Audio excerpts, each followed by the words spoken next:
What do I do? Reclaim post. Yeah. Okay. So it's the time for me to give lecture again. Now it's already 1 p.m. in Taiwan, 2 p.m. in Japan. And in the following 4 lectures, we will be talking about mechanical design. Mechanical design for soft robotics.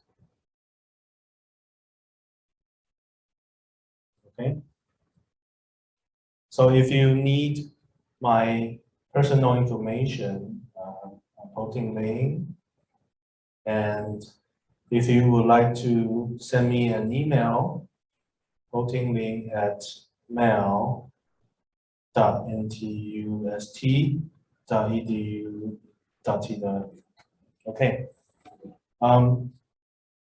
Actually, what I'm going to do today is not only for soft robotics. I actually would like to give you a general idea of making mechanical design or design in general. So I would like to talk more about general design procedure first. Okay. So usually there is a design concept. For example, if you are making a robot that can move inside a pipe, that's your initial concept. Or use a different color for examples. So if you are trying to make pipe moving soft robot, okay? You're making something like that. So what usually you will need to do is to have initial design. And that usually covers, for example, you may need some design drawings,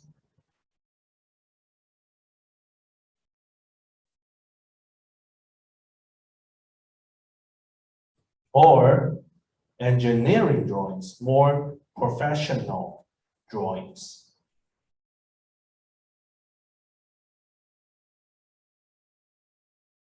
Or you can even have CAD models. Let me break down what's the difference between them. Let's say you are trying to have like a very conceptual drawings of a soft robot. Maybe you have made some drawings like this. I want to make a soft matter, and maybe there are some small legs at the bottom. And based on some knowledge or literature review, I noticed I need to have multiple air bubbles inside. And maybe I need some air channels between them. And maybe I need a pipe that allows me to pump gas into the air bubble. So it's very conceptual. There's no precise drawing, but it's like a concept. You have a body, you have legs, you have air bubbles inside, you have air channels between the bubbles. You want to blow air into the bubble. Then maybe you would like to make engineering drawings. Then maybe you can make the drawing by hand. And now maybe you are trying to make more precise drawings, something like this. But it could be done by hand as well, like this. It's not done by computers, no exact drawings for the precise dimensions, but at least it's better than the concept.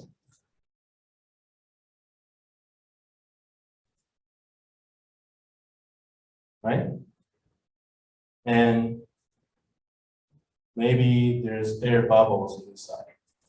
You use dashed lines to represent the air bubble inside. There's a channel, and so on. I'm not going to speak complete everything.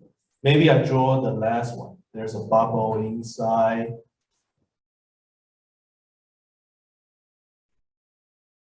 And here's the air channel, something like that. And then maybe there's a through hole right here. So maybe you blow air in this way. So it's more engineering. It's like you have straight lines. You try to represent what's inside the geometry. And you can even have more professional drawings like this. You can have a front view.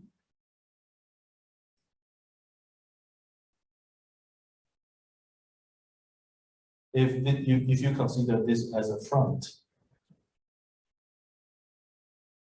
Okay, and maybe the air bubble is inside like this. So even you're from the material field, I don't think this is too difficult for you. It's only conceptual. It's not asking you to truly make a really precise drawing, but it's already better than the initial graph, right? And let's say the pipe is here, and then you put pressure. So this is like a front view. If you call this a front view, then you can have a top view. It's like you flip by 90 degrees, and then you would like to view this whole thing from the top. So in this case, if you view this object from the top, it would be something like this.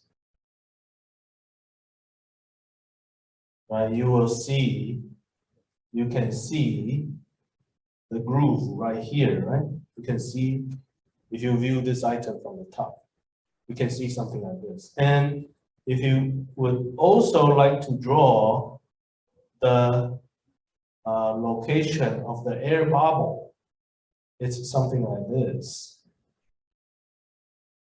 And the air channel is at the bottom. Okay, you use the dashed line to represent where those are. And you have a through hole from the top. So you can call this a top view. If you are from the background of mechanical engineering, this is super easy for you. Okay? If you have something like this, what you can do next is to make drawings of those by computers. That's why we call CAD, computer aided design at CAD. So basically, computer graphics. Why do we need computer graphics? Because later on in our practical implementation, for our exercise, we want to make molds. We want to make mold or multiple molds. And we want those molds to be precisely made. And if we use computer to make drawings of the molds, we can directly send those information to 3D printer. And the 3D printer can produce those products for us. Okay, so if you are not having computers, then it's difficult for you to use 3D printer. So nowadays, the skill for computer graphics is important. For CAD design is important. Okay, so let's say you have initial design. What's next? What's next? So usually you have an initial design, you should produce it. So it's like a procedure for making the device, right? So in our case, in our example, you need to make the molds. You need to prepare the silicone rubber, and you need to cure the soft parts, and then you will need to assemble the parts, and then you need to connect with the pipes, and of course you will need pneumatic control that was introduced in the morning. Pneumatic control with the required maybe electronic system. Okay, so and so on. Basically, you want to spend time to produce this device. Okay, so if I spend a little more time to tell you what we predict in this project, I can quickly go through what will happen. So let's say you make a mold based on the drawing right here. You may want to have a mold like this.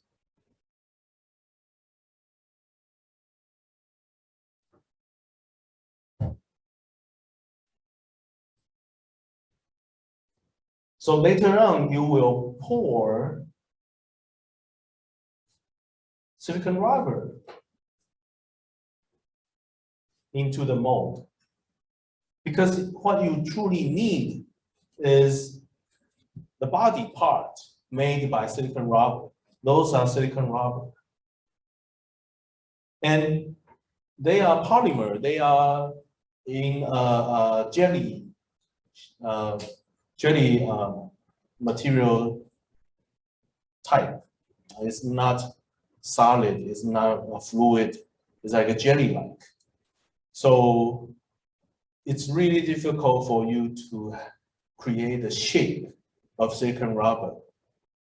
So if you have a mold and pour silicon rubber into the mold, after curing, you get the shape of your soft robot design. So in our concept, we will be making the mold, this is a mold, by 3D printing, okay? And how do we get this? For 3D printing, we will need a CAD model of the molds, okay? So this is only one part of your silicon rubber. You may have other parts of the silicon rubber, and then you will be putting them together. So the procedure is like this. You make the molds. So over here, you have the molds. You prepare your silicon rubber, and then you cure the silicon rubber inside the molds. So you will be having multiple parts. You assemble them together, like glue them together to have a nice seal. You need to have a nice seal of the air channel inside, air channel or air bubble inside the robot. Okay. Then you will connect to pipes and prepare the mechatronic system for pneumatic control. If you don't have a mechatronic system for the pneumatic actuation, you can use some other ways to blow pressured air into the bubble. It still deforms. Okay, so this is the production procedure. I think in the following days, when you truly design and make your robot, you will spend most time in production. It takes a lot of time for CAD design, 3D printing, making the molds, and then pouring silicon rubber. You may fail, you may try again. When you assemble, if you don't have nice sealing of the air channel, you may want to reproduce again. So you will be spending a lot of time producing the robot.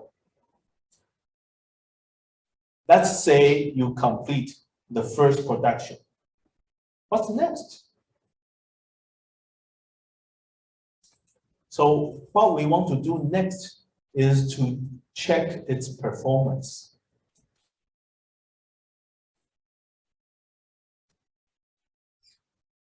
So in any mechanical design, at the end, we are looking for its performance. Okay, so in our particular this soft robot design, what could be the performance? Can someone make one example? Also, students from the audience can comment. What kind of performance you are looking for?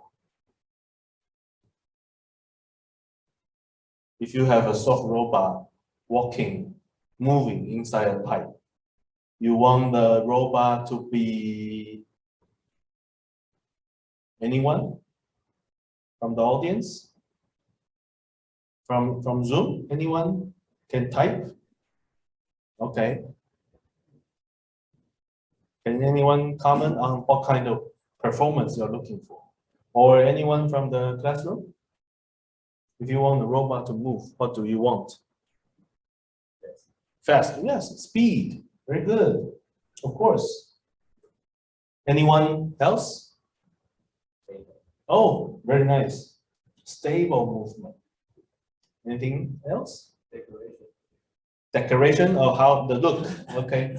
Sure, you don't want an ugly robot, right? Anything else? Anyone from Zoom?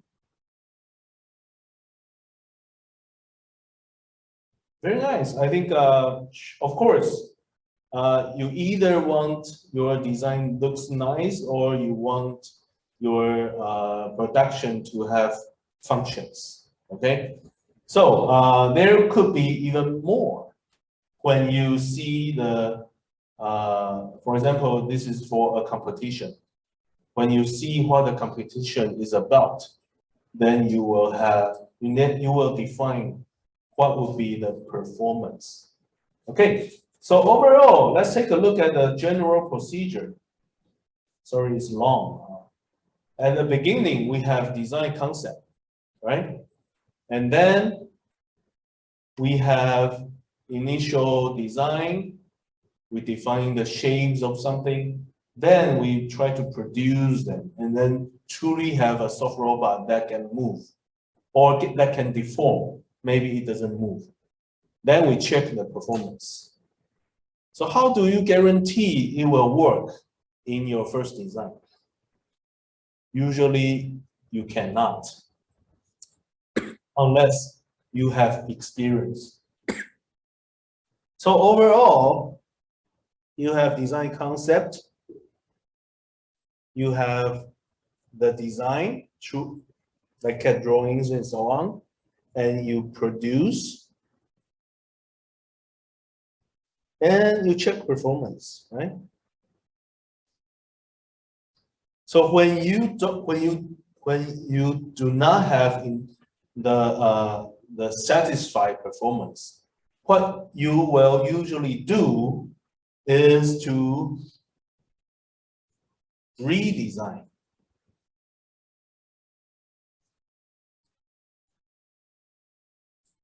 You need to make some change. you can have a second design, third design, fourth. You will continue to work on this cycle until you are satisfied, right?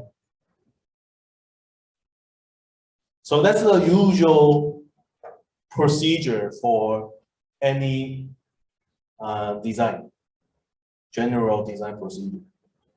Okay, so today I would like to emphasize more in some of the steps and introduce some systematical way for you to have a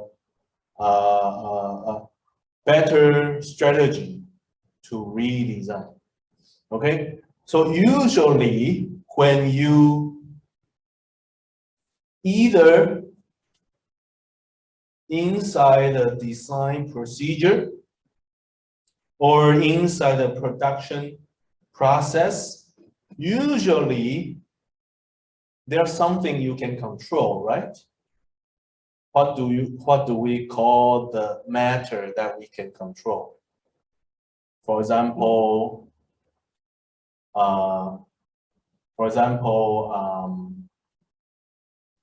let's bring one example. Okay. For example, the size of the robot, the length of the robot. How do we call something like that? Or the weight, or the height, something we can control, something we can change. What is that? What is the English word for that? Something, usually it's a number and we can change. Characteristics? Close, but usually we call those variables, right? Variables, design variables.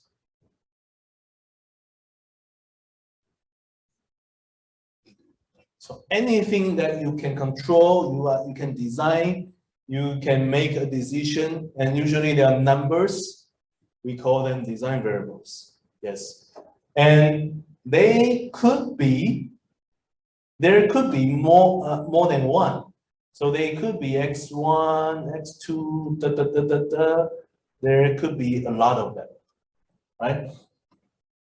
Okay, so inside the performance, there's usually something that we are trying to evaluate and to define how good the performance is. So there are actually two types of matters in performance. So one thing we call objective, design objective. And the other one we call constraint. Constraint, do you know what does constraint mean? Anyone know constraint? Constraint is like a limitation. Constraint. So in the soft robot design, there is a constraint size. You cannot make a huge soft robot because we don't want the soft robot to be too large. There's another constraint. Later on, maybe when the problem was defined, when the problem is defined, maybe we tell you the size of the pipe. Size of the pipe.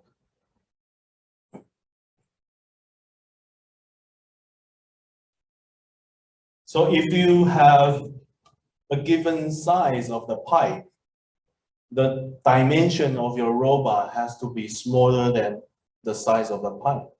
So that's a constraint, that's a limitation. You cannot design something larger than the pipe, right? So that's what happened.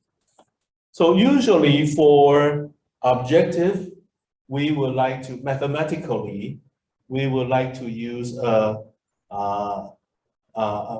want to call them functions.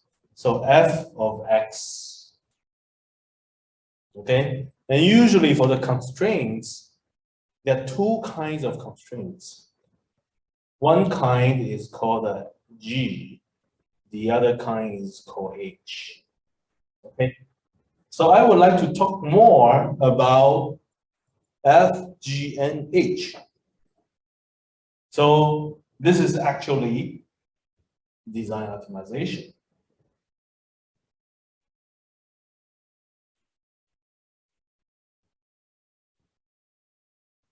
Let's say I would like to minimize, this is called objective function. ST, what does ST mean? ST means subject to. What does subject to mean? It's like a limited by.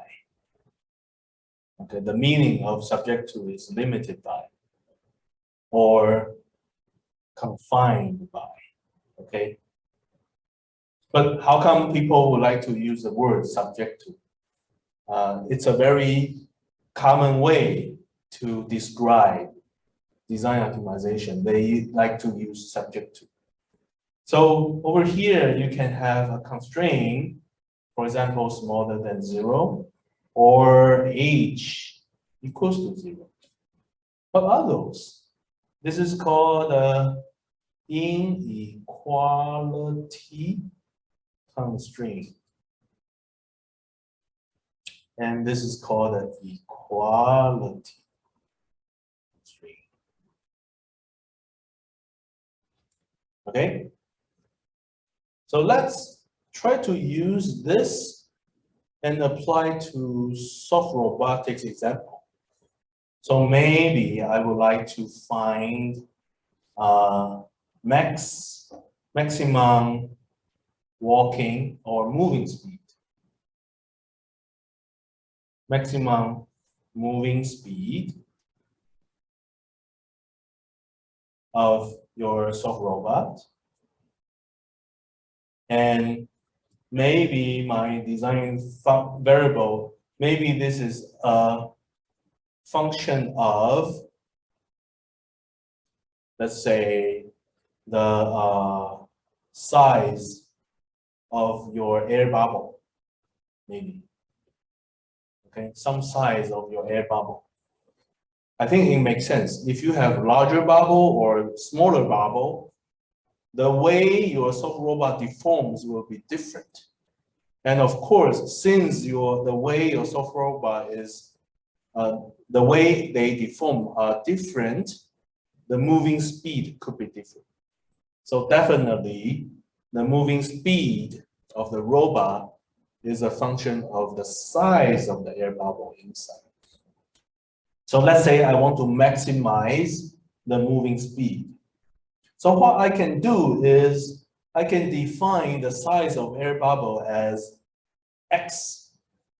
And this time, since it's maximizing, in the general optimization formulation, people likes to use minimization.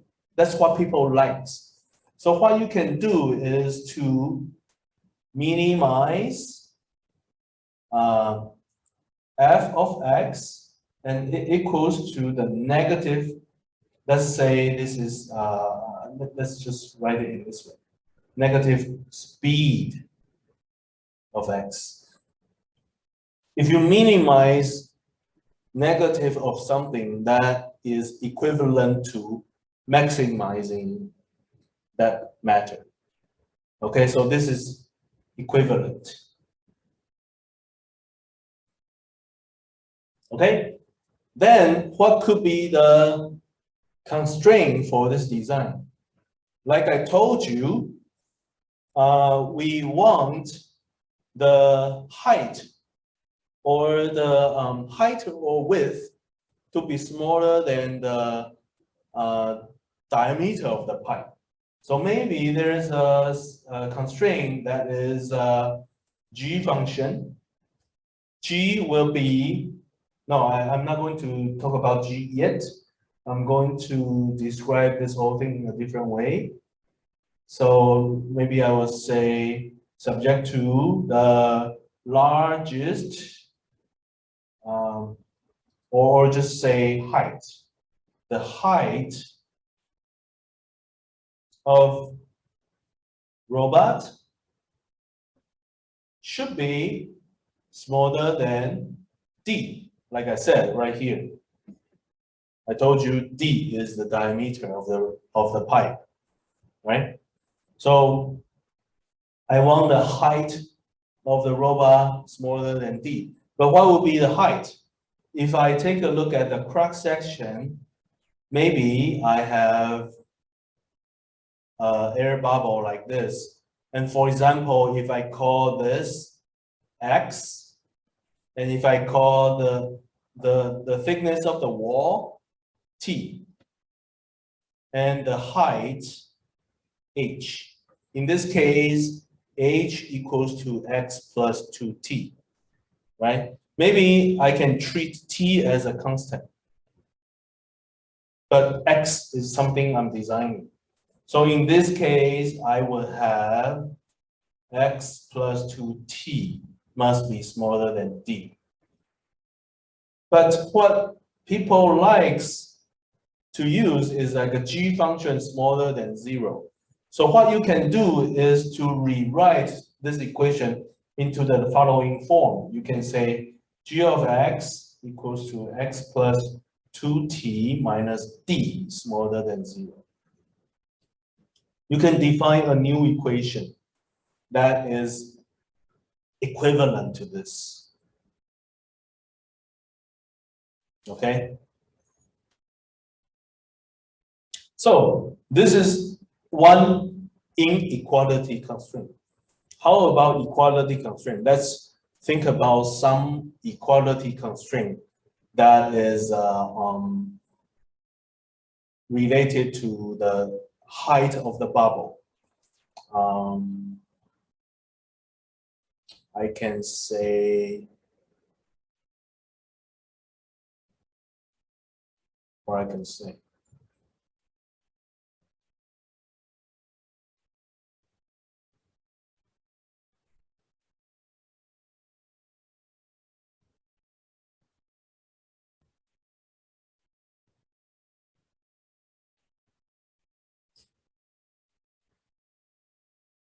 okay, so maybe just a random idea.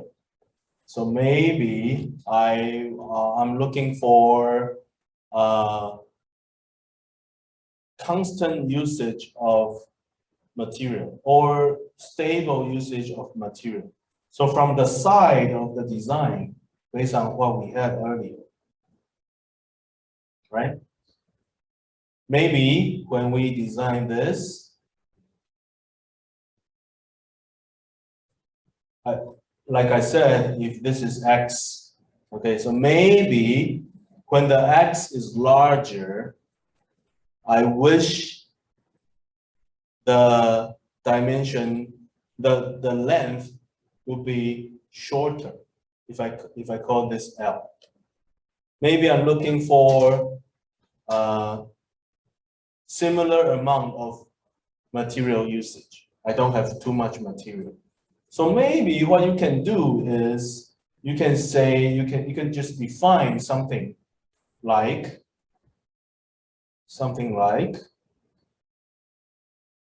X times L equals to some constant, right? So when you have a larger size of the bubble, because this is constant, then you have a shorter length. When you have a smaller height of the bubble, then you could have a longer length.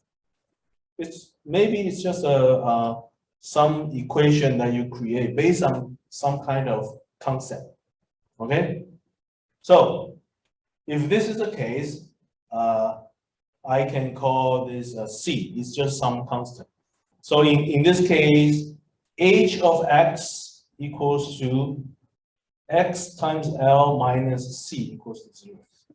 Because what people likes in the general optimization is they like H equals to 0. So overall, let me show you what are the current equations. I have a minimizing F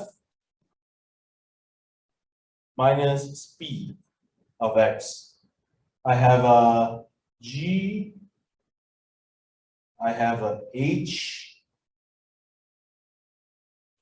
Okay, so let's write them down together.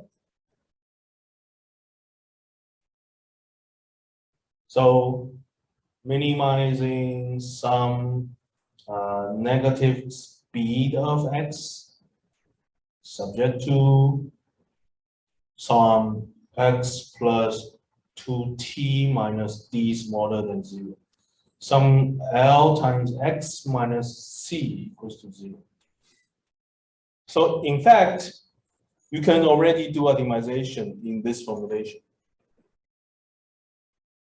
Okay? So because this is only an undergraduate course, I'm not going to cover too much time on optimization algorithm. But just for you to know, in mechanical design or any design, usually in the design process, you are trying to redesign once, twice, or more times every time you are looking for a better design. And you need to know there are actually mathematical formulations about the characteristics, someone mentioned characteristics of the robot. Okay? So later on, when you have discussion with your teammate, you can all sit down and think about, okay, what is our basic concept? You can start with basic concept, like right here, okay? A pipe moving robot.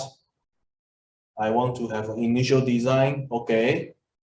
Something long with air bubbles inside, okay? That makes sense. And we wish when the bubble expand, the robot deform like a worm. So, and when you release air, it moved a little bit, something like that.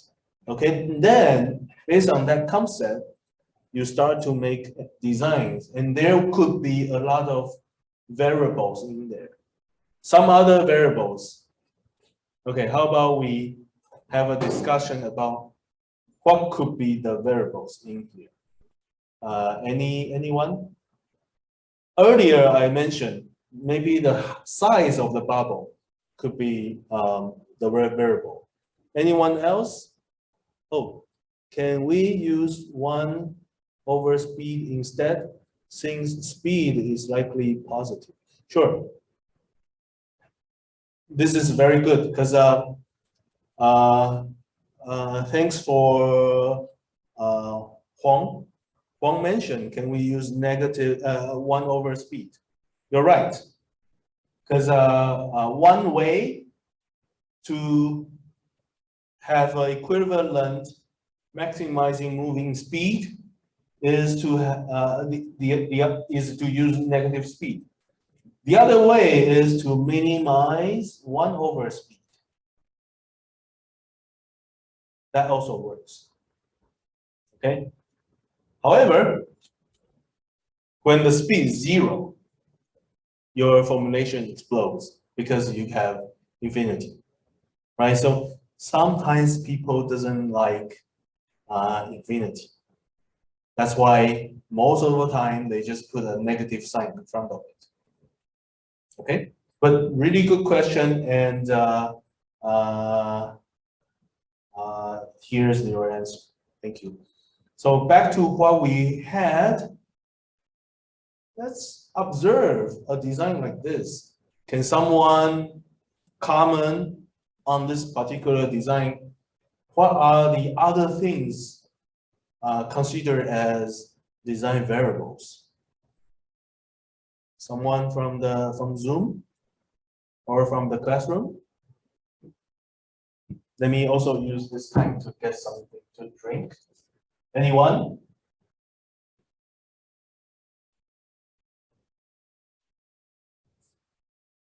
How about anything related to the legs?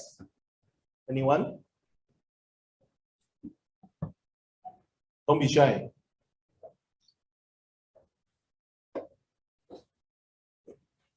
Okay, let me tell a story. Before you give answers, let me tell a story. It's a story about myself studying in USA.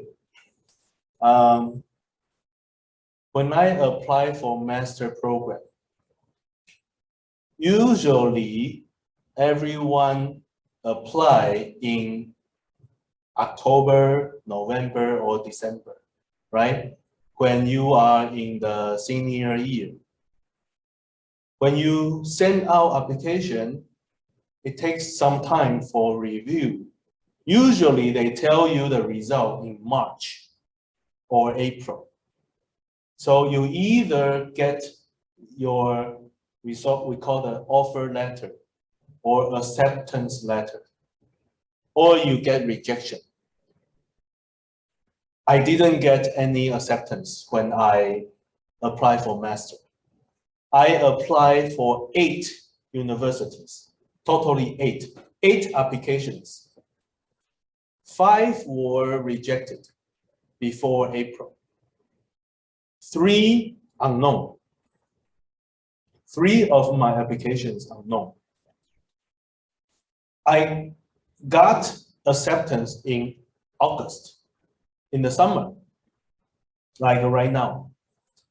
So once I get acceptance, I only have 2 weeks to travel to USA, find rental house, and start the semester. Do you know why? Anyone know why? Because I don't have good GPA. When I was an undergraduate student, my GPA was 3.1, something like that. It's not very good. Okay, so, and if you want to study in USA, I passed the TOEFL test, but the GRE is another professional English test. I get a really poor score on GRE. So if you don't have excellent GPA, you have regular average English test score, of course you don't get acceptance right away. I waited until August. So I think my application was in the waiting list. I'm the backup, okay? Someone at the beginning, in the front, probably refused to go to the school. So I got acceptance in the waiting list. So after I got the offer, I go to USA. 2 weeks later, the semester began. In the first class, it was design of mechanism. The professor is some professor from China. He sent out the syllabus. Do you know syllabus? Syllabus. The A4 paper sheet talks about the course. So inside the syllabus, at the bottom, there are 6 topics. This is a true story. There are 6 topics. So the professor said, at the end of the semester, everyone needs to pick 1 topic out of 6 and give a presentation in front of everyone. Individual presentation, everyone needs to do it. Okay, and that's your final project score, final presentation score. Very important score. So it's like the first day I got this A4 piece of paper. The professor said, okay, You need to pick one topic out of 6. And that's maybe 30% of the score. So I was shocked, okay, scary. I worried. And then the professor said, starting from, so every week, we are going to send one student to the front and give his or her presentation, starting from next week. That's what he said. So I was so shocked. I just traveled from Taiwan to USA, took the first class. The professor gave us the assignment for the end of the semester, but someone needs to present next week. I was not prepared. I'm not even familiar with USA yet. And then the professor already gave us assignment. So after he said every week 2 people presents, and he asked, who is going to present next? Who volunteer next week? So in our classroom, 2 Taiwanese, some students from China, some from Korea. We are Asian. We are scared. We don't want to talk. We don't want to look at the professor's eyes. We don't want to raise our hands. We just want to study and then try to get a good score. We are so scared. But in front of me, right in front of me, it's a small room. There's only maybe 8 or 9 students, very small class. In front of me, there's one American. Right after the professor said, who volunteered? Within 1 second, he raised his hand straight. Okay, I'll do it next. I'll do it next week. So after he raised his hand, I was so shocked because I was so scared of making a sound in the class or showing myself in the class. I don't want to fail, but that person in front of me has no fear. He doesn't care. I can do it. He raised his hand. So at the moment, I told myself, I almost get no school because out of 8 applications, I got 5 rejections, only 3 acceptance. I almost lose the opportunity to come to USA. And this is one American in front of me, showing me what you should do in the classroom. If the professor asks you a question, okay, I will answer it. If the professor gives me an assignment, okay, I volunteer to do it. So my heart beats so fast. I'm so nervous because I was inspired by that American. I feel like if I come to America, I need to learn what Americans do, right? So I told myself, maybe I should volunteer, but I don't want to fail. I don't even know what to do. So I forced myself and raised my hands and said, okay, I'll be the second one. So the Chinese professor was so surprised. He said, in the past few years, no Asian student raised his hand. I was the first one. I raised my hand. Okay. After that experience, I noticed that kind of courage and inspiration was important. In the classroom, there's something that you can learn from the professor. If you have a chance to say something about it, go for it. Don't worry.